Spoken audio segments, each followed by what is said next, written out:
जय सिया राम, जय जय सिया राम, जय सिया राम, जय सिया राम, जय सिया राम, जय जय सिया राम, जय सिया राम।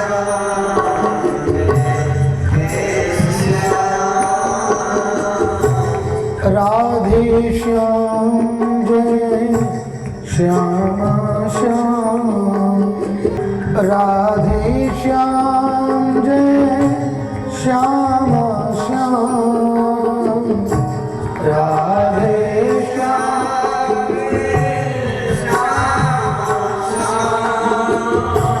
जय सिया राम, जय जय सिया राम, जय सिया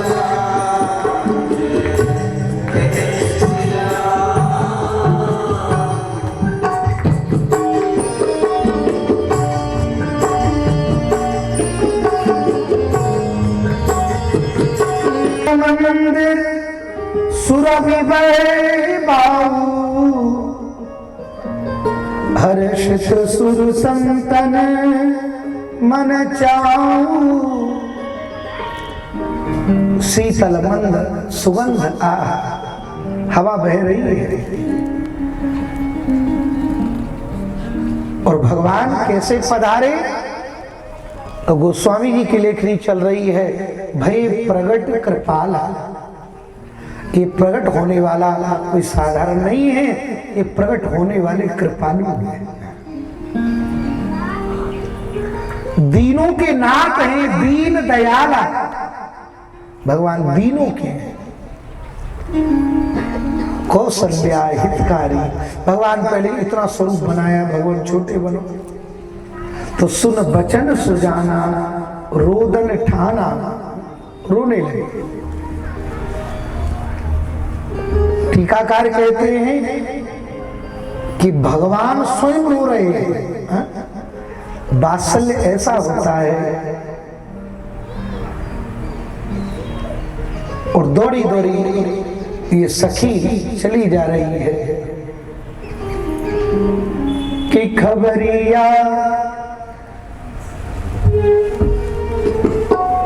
खबरिया राजा को दूंगी सुनाए, खबरिया राजा को दूंगी सुनाए, खबरिया राजा को दूंगी सुनाए,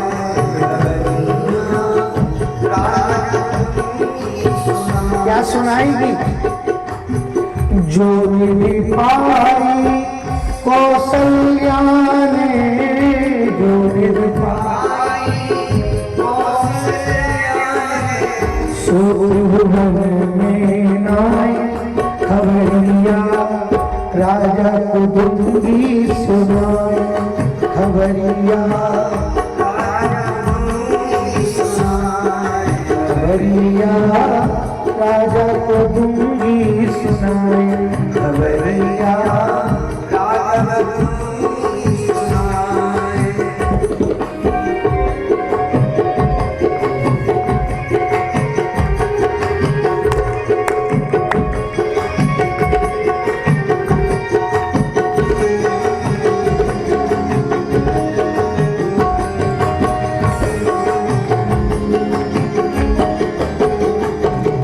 दौड़ी दौड़ी पहुंची महाराज। ऐसा स्थान है, ठटिया ऐसा, आप जाओ देखो। बिजली का भी उपभोग नहीं है। मोबाइल की तो बातें ही छोड़ दो, वो तो बहुत दूर की बात है। उसका तो जब बिजली नहीं है तो फिर उपकरणों का उपभोग कहां से होगा। भगवान की सेवा भी घी के दीपक से होती है, जला लाखों लोग अनुयायी हैं।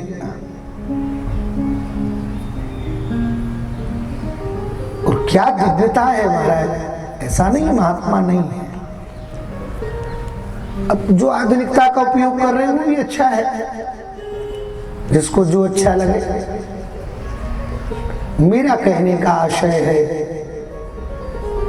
महात्मा तो छुपते हैं कहीं मिल ना जाए, पर हम लोगों की दृष्टि में जो छपते हैं वो ज्यादा अच्छे होते हैं। इसलिए भगवत कृपा से जिसने अपना मीडिया संकलन जितना बड़ा बना लिया है उतना ही उत्तम है। अब विचार करें, भजन का समय क्या रहता होगा, पूरा समय वही निकल जाता है। इसलिए बड़ा मुश्किल है महाराज।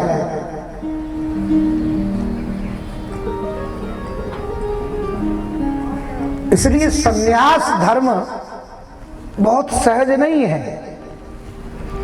बहुत मुश्किल है। संन्यास धर्म को निभाना, चलाना, तापस वेश विशेष उदासी, 14 वर्ष राम वनवासी, विशेष उदासी कहा, साधारण नहीं है।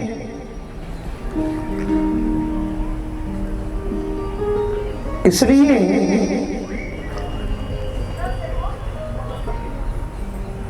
तो दूसरे देवी की उपासना, मैंने तो महाराज इतनी सिद्धि देखी है कि नहीं कन्याओं का विवाह नहीं हो रहा हो, यदि भगवान धनवान बना दे तो सत्संगी यज्ञ का प्रयोग कर लिया जाए। कितने अनुष्ठान मैंने सत्संगी के देखे, वो सफल होने के बाद, पूर्ण होने के बाद निश्चित उसमें सफलता मिलती है। तो दूसरी है देवी, तीसरे हैं भगवान शंकर। शंकर जी की भी उपासना में भले ही इनके भूत प्रेत गण हो, पर शंकर जी की उपासना में भी मर्यादा का ध्यान होना चाहिए। शंकर जी क्यों, जितनी देव उपासना है उसमें मर्यादा का ध्यान तो सबके भीतर होना चाहिए। बहुत पवित्रता का हम लोगों को बोध होना चाहिए। विग्रहों की कैसे सेवा हम लोगों को करनी चाहिए, वो पवित्रता का बोध हमको होना चाहिए। इतना सूक्ष्म विचार किया जाता है कि यदि भगवान को मानो हमें दूध का भोग लगाना है और दूध के बाद 5 मिनट बाद मानो हमें मेवा का भोग लगाना है, तो आपने हाथ धोए और हाथ धो करके जो दूध का भोग लगाया है उसको हटाया। तो कई ऐसा करते कि फिर वो उसी हाथ से उठा के लगा देते दूसरा भोग। नहीं, अब वो जो आपने प्रसादी उठाई है वो आपका हाथ प्रसादी हो गया। इतना सूक्ष्म विचार है, अब विचार करो। वही प्रसादी अब हमने वही हाथ से फिर कर तो प्रसाद झूठा हो गया, फिर नहीं, फिर हाथ धो जब प्रसादी उठाई। इतना सूक्ष्म विचार। हम लोगों की सेवा नंदगांव में या अपने ठाकुर जी की करते हैं तो महाराज घंटे 2 घंटे में 10 बार हाथ धुल जाते हैं, 10 बार। और ऐसी ठंड में अब तो गर्मी सी पड़ने लगी, पर प्रायः लोगों को ध्यान नहीं होता। सिर से हाथ लगा लिया, फिर भगवान से हाथ लगा लिया, कपड़े से हाथ लगा लिया, फिर भगवान से हाथ लगा लिया। इतना पवित्रता का ध्यान होना चाहिए कि जो वस्त्र आप भगवान की सेवा में पहन रहे हो वो आपके हाथ के धुले होने चाहिए। माने किसी धोबी आदि उनके हाथ के बाहर के धुले नहीं होने चाहिए। भगवान की सेवा के वस्त्र अपने पवित्र होने चाहिए। अपने हाथ का मतलब कि चाहे अपनी पत्नी धो दे, चाहे पति धो दे, चाहे घर में ही होना चाहिए वो व्यवहार। उन कपड़ों का आप जो भजन भी कर रहे हैं, उन भजन में भी अपने जो कपड़े भजन में, भजन के कपड़े अलग बनाओ। भजन का कपड़ा और जो बाहर का कपड़ा उसको मिक्स मत करो। इतना सूक्ष्म विचार होता है। भजन कर लो फिर उतार के उनको रख दो।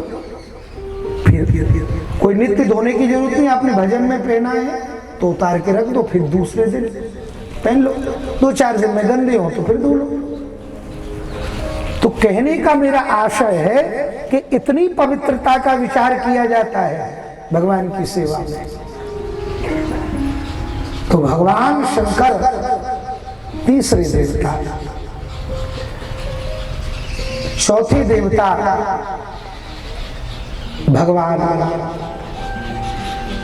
पहले सूर्य, फिर देवी, फिर श्री शंकर भगवान, फिर श्री गणेश जी महाराज। बोले महाराज जी पहले गणेश जी नहीं होने चाहिए? नहीं, पहले स्नान के बाद भगवान सूर्य को ही प्रणीति की जाती है। हाँ, जब आप कोई अनुष्ठान कर रहे हैं, पाठ कर रहे हैं, तो वहां गणेश जी को नमन कर लो पहले।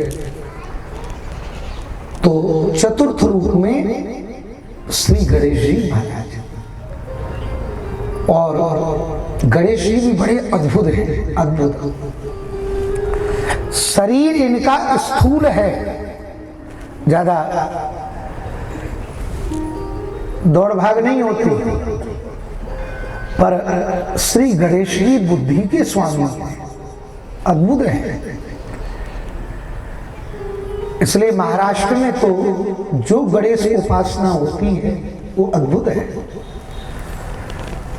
महाराज गणेश जी की उपासना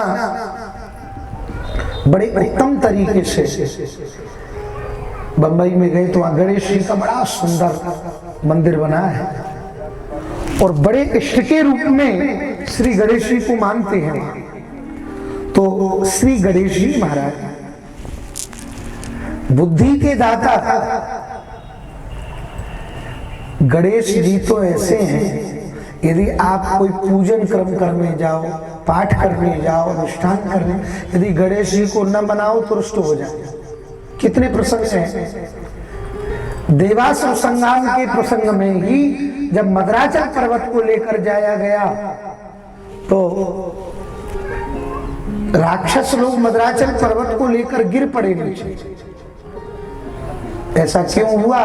बोले आपने गणेश जी को नहीं बनाया शुभ कर्म से पहले, तो गणेश जी नाराज हो गए। इसलिए भागवत के अनुष्ठान, राम कथा के अनुष्ठान, जितने सब में गणेश जी की पहले अग्रणी पूजा है। शिव पुराण में तो कथा मिलती है कि राक्षसों से युद्ध हो रहा था, तो सबने शंकर जी से प्रार्थना करी, भोले बाबा आप भी चलो। भोले बाबा चलने लगे, सामने राक्षस खड़ा था, धनुष उठा लिया और जैसे ही चलाना चाहा, अब अंगूठे में इतना दर्द मचा भोले बाबा का कि महाराज हिले ही नहीं, चले ही नहीं बाण। बड़ा प्रयास किया तो ब्रह्मा जी ने कहा महाराज ये सब लीला गणेश जी कर रहे हैं, आपके बेटा अपने पिताजी को भी नहीं छोड़ते। क्यों? बोले आपने उनको मनाया नहीं ना पहले, इसलिए।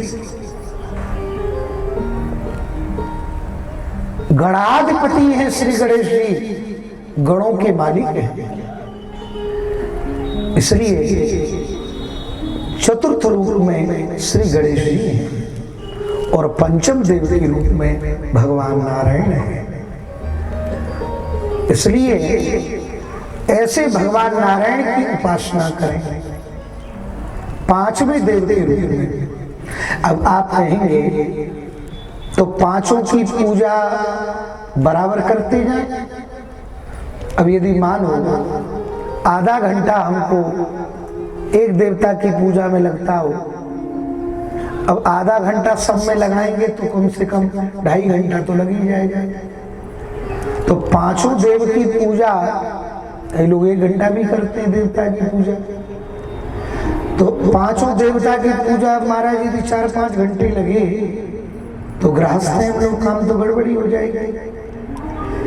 तो शास्त्र में महात्मा कहते हैं इष्ट अपना एक होना चाहिए। हम गृहस्थ हैं इसलिए पंचदेव उपासना हमारा कर्म है, पर इष्ट अपना एक होना चाहिए।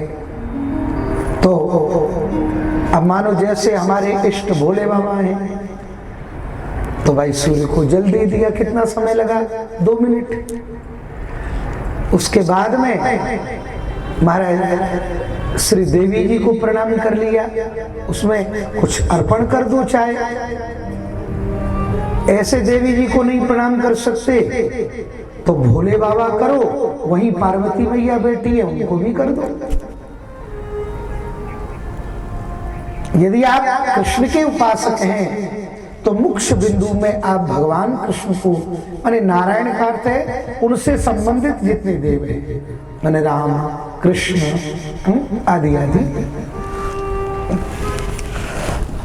उनसे जो संबंधित देव हैं उनकी उपासना, उनको थोड़ी थोड़ी देर प्रणाम करके फिर अपने इष्ट की सेवा विस्तार से करनी चाहिए। तो पंचदेव उपासना, तो भगवान श्री राम शुक्ल पक्ष में अवतरित हुए हैं। शुक्ल पक्ष मुहूर्त कौन सा है? अभिजित मुहूर्त है। अभिजित मुहूर्त में आपने इस दिव्य, इसलिए 11 से 12 बजे तक के समय को अभिजित मुहूर्त कहा जाता है। नारायण मध्य दिवस अति शीत न घामा, पावन काल लोक विश्राम,